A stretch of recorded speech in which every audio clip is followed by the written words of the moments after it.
Hello, you're watching Flight TV issue 15 in English. Flight TV is the only Russian program about general aviation. This production is supported by Air Scientific and Production Cooperative. This issue consists of two different features. In the first one, we'll cover TR-301 TV, the development of the famous and legendary Russian An-2 biplane that celebrates 70th anniversary this September. In the second, we'll tell you about the gliding school, but not just another gliding school. In Voronezh region in central Russia, one businessman decided that gliding is a thing that is good to be taught to kids for free. But first, to the news. On August 6th, traditional air festival was held at Mochyshche airfield near Novosibirsk. This year it was dedicated to 80th anniversary of Novosibirsk region and 105th, counting from Imperial times, anniversary of Russian Air Force. It was the first time in Russia when private air show was sponsored by the state. Novosibirsk regional government gave about 70,000 euros or 5 million rubles. Novosibirsk air shows are known for grand scale, and this time it was even more spectacular. Rare historical aircraft including world's only flying Mi-1 helicopter, air balloon parade, parachute acrobatics, RC models and home builds. Professional aerobatic teams got crowd attention. Open Skies from Barnaul and Snow Tigers from Surgut, both on Yak-52. L-39 Rus team and national favorites, the Russian Knights, on Sukhoi Su-30 SM.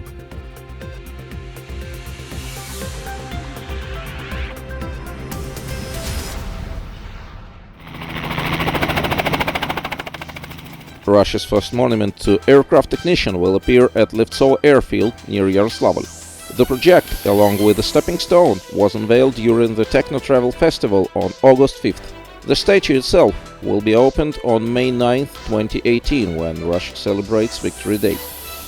The prototype is the actor Alexei Smirnov, who played technician Makarich in the iconic Soviet movie Only Old Men Are Going to Battle. The actor was born in Danilov, that's town in Yaroslavl region, the same where one of the festival organizers, Andrei Serov, is from. Technicians are like pilots' guardian angels. There are a lot of monuments to pilots and not a single one to maintenance guys. Makarich will stand here looking at the runway, hand-raised, welcoming pilots and tourists who come to Levtsovo. Flight TV is genuinely interested if there are monuments to maintenance men in your countries. If there are, your photos and videos will be welcomed so that we could tell about that to our Russian audience. It isn't really nice that such important people are overlooked. There are monuments to pilots everywhere, but we aren't aware of technicians honored in such a way.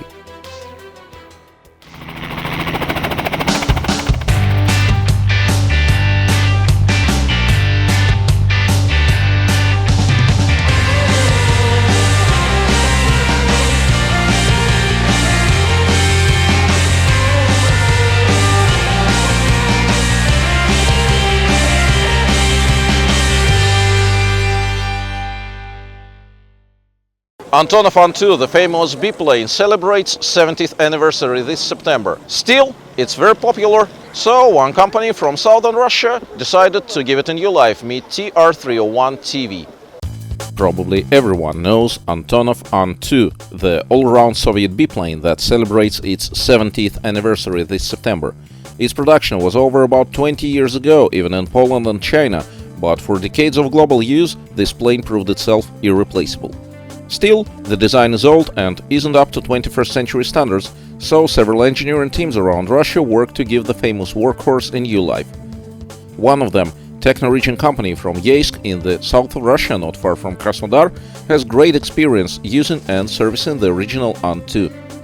Given such background and engineering resources, their obvious move was to develop the updated version. So, some time ago, the TR-301 appeared and had certain success. Now there is a turboprop version. Meet TR-301 TV. The development emerged from the requests of our customers, who expressed a desire to have the same plane but running on kerosene. So we decided to give it a try. Technoregion completed this project fully on their own and were very successful. The airplane that made its maiden flight in September 2016 passed 40-hour test program in half a year with flying colors. Its new heart is Czech version of well-known Walter M601 made by Lom Praga. This engine is widely available, used at popular L410, and is quite easy to obtain and service. The Czech motor is widespread in Russia and abroad, easy to buy in good condition, and there are many technicians who know it. Walter M601 is simple and reliable engine that yields 700 horsepower against 1000 of original piston Asha-62. As TR301TV is 1 ton lighter than the original An-2, such power is even excessive. Tests demonstrated that optimum speed at 300-meter altitude is 120 knots. At 2 kilometers, it's 140 knots, and 156 knots at 4 kilometers, with 200 liters of TS1 kerosene per hour. Never exceed speed is the same, 160 knots, but practical ceiling and climb rate are much higher. During test flights, the plane reached 15,000 feet, and the pilot decided to abandon climb for the lack of oxygen equipment. The plane didn't lose climb rate at 5 kilometers. Probably it could go up to 6 kilometers and beyond, but it's quite hard to breathe there. Given oxygen equipment, I think it can go well beyond 6,000 meters. The test pilot was Leonid Miller, the legendary instructor and chief pilot of Krasny Kut flight school. He taught thousands of students who fly around Russia and beyond. Of course, this plane flies better. It's faster, has fewer avionics, easier maintenance. It's easier for a pilot to fly and perform pre-flight and post-flight procedures. Very comfortable. TR301TV is flown by one pilot, as is the TR301. Original An-2 has 2 pilot seats, and designers can easily fit second set of controls if needed, but practice shows that An-2 is a one-man plane anyway. Its takeoff and landing distances are similar to An-2. It's just much faster. This machine loves to fly. It wants to fly, wants it fast, and is the most economical at higher speeds. Turboprop version has some disadvantages compared to piston engine, of course. It behaves worse when low and slow, while excelling when high and fast. Both versions carry 1500 kilos of useful load, but piston engine TR301 needs 100 liters of fuel per hour, twice less than turboprop. M601 engine service life extension is more expensive as well. Annual airworthiness certification for the hull is about 1000 euros with 200 hours on logbook, 1000 euros more for 200 more hours of turboprop engine. Inspection is done by Mesishev Bureau, and it's hassle-free if you're a careful flyer. In essence, TR301TB is an equivalent to DHC-3 Otter. The caveat is the price. A 40-year-old Otter with 2000 hours on its engine costs $500,000 or euros and takes quite an effort to find. TR301TV with overhauled 20-year-old hull and 1500 hours on engine is 3 times cheaper and readily available. So feel the difference, and you'll have enough change to buy a piston engine TR301 if you want.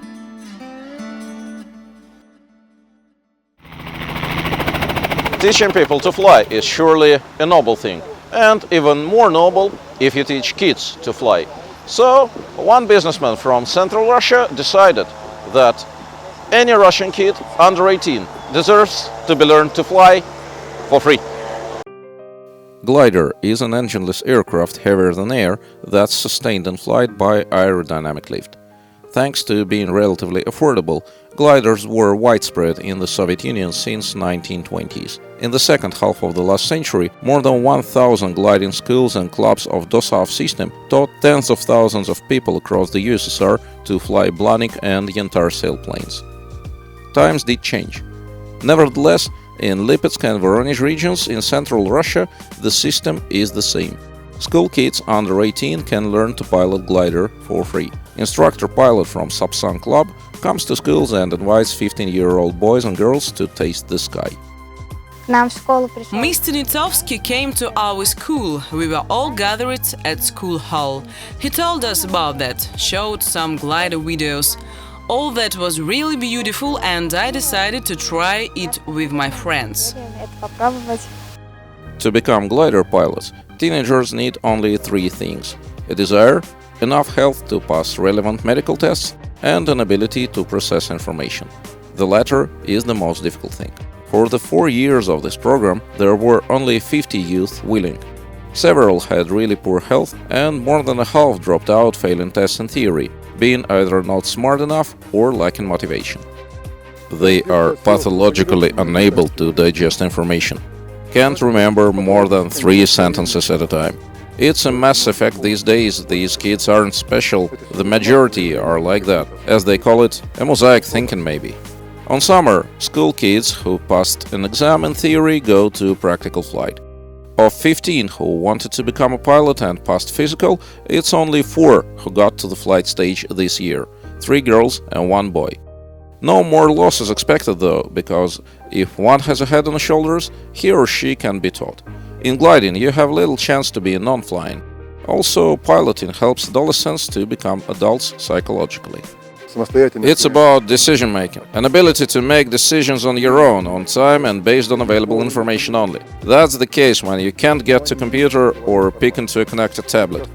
Either you have knowledge in your head or not. Anton Permякov is the man behind this program. He owns the company that finances the regional branch of Dosov and Usman airfield.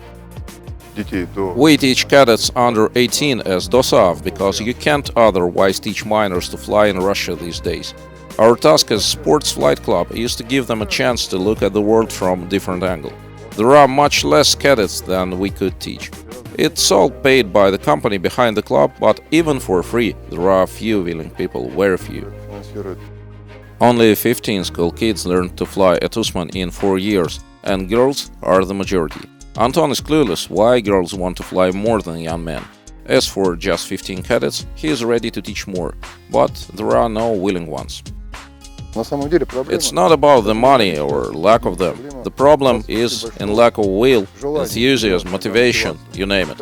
It's much more of an issue than funds. Local school children from neighboring towns and villages have the priority because they can regularly attend theory classes. If there are free slots, and there are, a kid from anywhere in Russia can attend. You can study theory by yourself using online courses, but then you have to come to Usman to pass an exam in person. If that exam is failed, you can't fly. It's Dosov's strictest rule.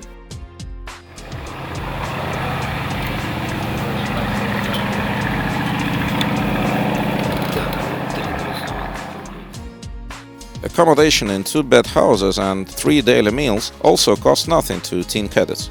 Marta Martusevich, a schoolgirl from Oryol, lives here since early summer. Recently she had her first solo and says that it is her childhood dream. That's from childhood. You look at the clouds and like it. It's a family streak in my case. My dad dreamed of becoming a pilot, but his dream came to life in me somehow.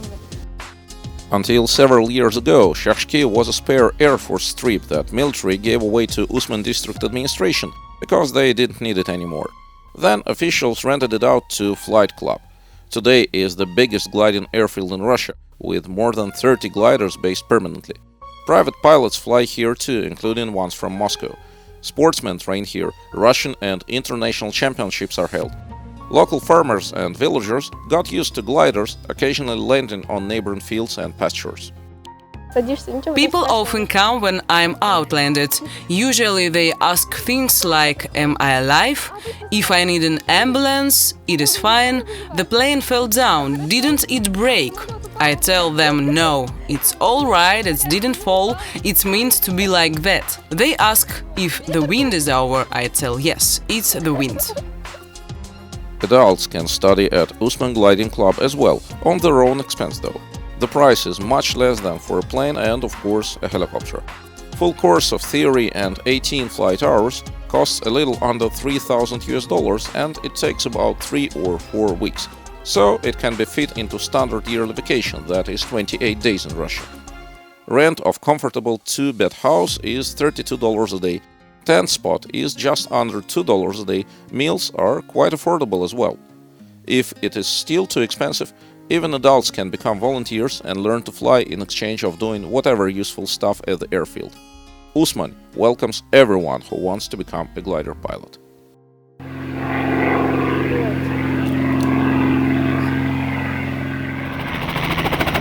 Our 15th issue of Flight TV in English is over. I'm Ignat, Solovey, the cameraman and your host here. We need your feedback, so please comment and subscribe. Your comments are welcome on YouTube, on Facebook and on Instagram. We also need your support, so please visit our page on Patreon, and any donation is helpful. Thanks for watching, see you later and fly safely!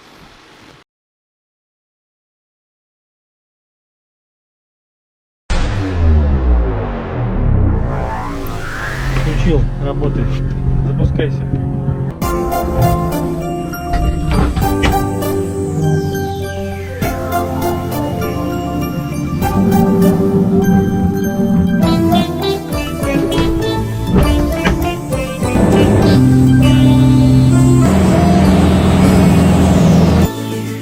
Я на сцену выхожу, за страха не грожу.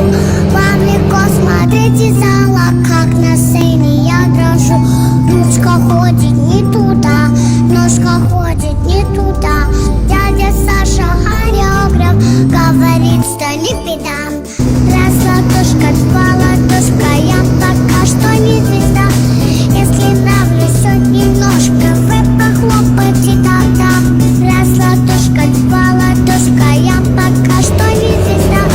Если нравлюсь хоть немножко, вы похлопайте тогда. Нотки скачут не туда, слов не помню иногда. Тетя Вика, вокалистка, говорит, что не беда. Если все вам не пою, песня будет побежать. Ну а то, что я малышка, это с возрастом пройдет. Раз ладошка, два ладошка, я пока что не звезда. Если нравлюсь хоть немножко, вы похлопайте тогда. Раз ладошка, два ладошка, я пока что не звезда. Если нравлюсь хоть немножко, вы похлопайте тогда.